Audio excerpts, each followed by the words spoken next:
Everybody got us an undercover. It is December 16th, 2018. It's Sunday evening. And I have a story I'm going to do here. I actually did it as another story from another town, but I see a similar thing just came out from another town, so we're just going to redo the video and do it over. So let me begin.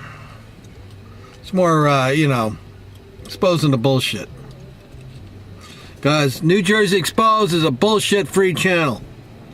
So, a town, I'm not going to mention the name because I got to navigate and deal with these people once in a while, had put on their Facebook on December 14th, criminal mischief. And I'll just read what it says. It says, "We need help from our residents. Early this morning, between the hours of 4 a.m. and 5 a.m., there was considerable property damage done in the area of such and such street. It appears to have been done by several people. If you have a surveillance camera or notice anyone walking around between these hours, please contact officer such and such." So I had responded on here, which is what I originally was going to do the video on, which was the responses. So I put down here, I'm one of the first responders. So the question I have, since your patrol cars are GPS tracked and you know where they've been and where they are, were your cars patrolling during those hours, stationary, or on such and such highway doing motor vehicle revenue enforcement? Oh, snap. He didn't ask those questions, did he? So we got 2 replies. I'm surprised I didn't get more. Well, there's 3 actually. One guy said, I don't think the patrol cars have GPS. Well, I would say to you, Rich, don't think too hard. And then we had a Debbie Todd. She responded and said, and this is the typical cop apologist, give them a pass. They cannot be everywhere. And then Steve Ronco, who I'm familiar with that name, never met him, but I know he's one of the followers. They were probably sleeping in their patrol cars. Oh! So now let me get to the next story that came up. I got to get back to my Gunnison page. Just give me a second here, folks. Technology is a wonderful thing. And I'm doing this on my phone, so it takes longer. And so here we go. So here's another posting. This came out approximately 6 hours ago today. So today's the 16th it came out. And this comes from Seaside Park Police Department. Seaside Park Police Department is asking the public's assistance in identifying this individual in relation to a string of thefts from unlocked motor vehicles in town. If you have any information, please contact us. And there's a video of a misguided youth or male walking around with a hoodie on, checking doors. So the purpose of this video is they need help.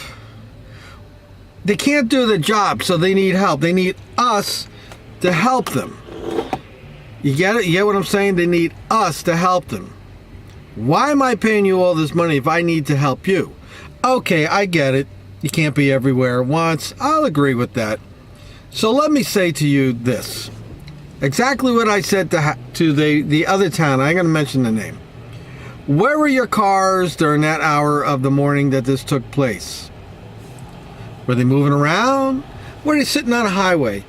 See, one of the things I say, and this is where I want to get your opinions on, folks, is how often do we see cop cars sitting in a parking lot watching traffic? You know, doing that revenue enforcement crap. I see it all the time. I absolutely do. I see them sitting in a parking lot on the side of the road. They do it right here in the town I'm in right now. They do this quite frequently. They sit on the side of the road. They wait for somebody to come flying up the road. And then during the nighttime hours, they sit on a particular highway. And I would say probably between the hours of 9 and 11 at night, they do revenue enforcement. I used to live in this one particular area, and I had to come down this highway every night after work, and I would see the lights out there constantly. And I'll give you another example. There's another town. This is not Seaside Heights, but it's Seaside Park. this would be Point Pleasant Beach Police. I always see them sitting at the bridge on Route 35, right there in the middle of the road, looking at cars going by. You know, and you ask yourself, if they were patrolling, spent the bulk of their day, I want to say 99% of the day, when they're not responding to calls, if they spent the rest of that time patrolling, particularly at nighttime hours, don't you think that they might solve more crime their way or prevent more crime their way?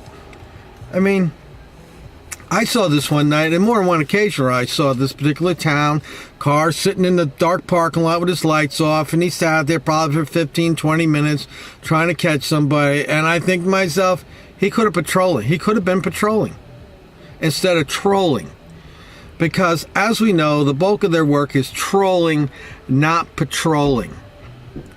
And I would say to all these towns out there, stop asking for our help. Go out and do your damn job and patrol. And stop trolling. I'll be more than happy to help my neighbor if they've been robbed or stolen and help them solve the crime. Because that's what we need to do. Because we can't depend on you to do your job properly. Because you're too busy doing revenue enforcement all the time. And you know what? I would leave you folks with this. If we took the revenue enforcement out of their job, how much free time do you think they would have to patrol? That's right. Think about this.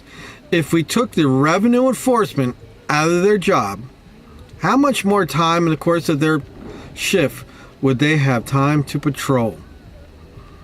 So, less trolling, more patrolling, and then maybe you won't have to go on Facebook and ask for our help.